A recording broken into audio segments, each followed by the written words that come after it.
Donc la question de la synergie entre les conventions, c'est une question qui a été discutée déjà depuis plusieurs COP, avec jusqu'à présent une seule manifestation un peu concrète à travers le pavillon de Rio qui est géré par le Fonds pour l'environnement mondial, le GEF, et qui permettait en fait d'avoir des discussions sur des sujets et de mettre en lien finalement les enjeux de ces trois conventions.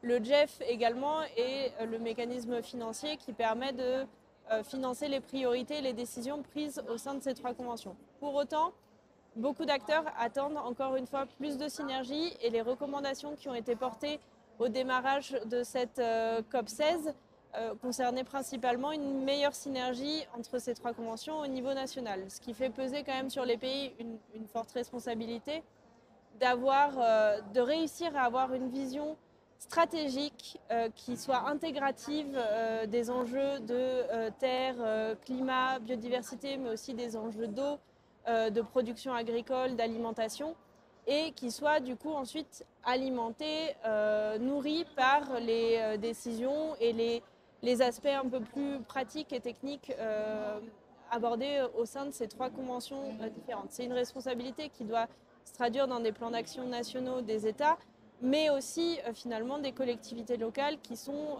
en première ligne de la mise en œuvre des conventions.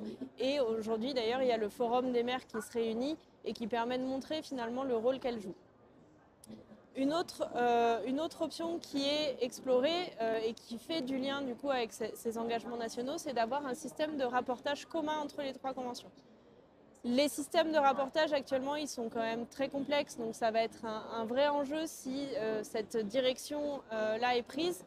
Mais il y a quand même une pertinence, au moins sur certains indicateurs. Aujourd'hui, il y a des engagements à restaurer des terres, à préserver des terres qui sont pris au sein des trois conventions.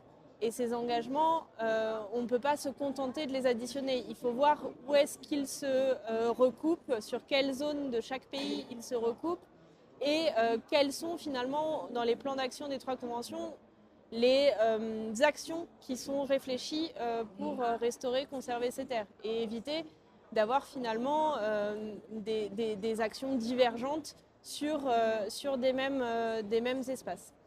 Enfin, un troisième aspect qui est important, c'est la collaboration entre les panels scientifiques au sein de ces trois conventions. Aujourd'hui, elle existe au titre de la Convention des certifications dans la mesure où l'interface sciences politiques de cette convention analyse les rapports du GIEC et en tire des recommandations spécifiques sur les questions des terres.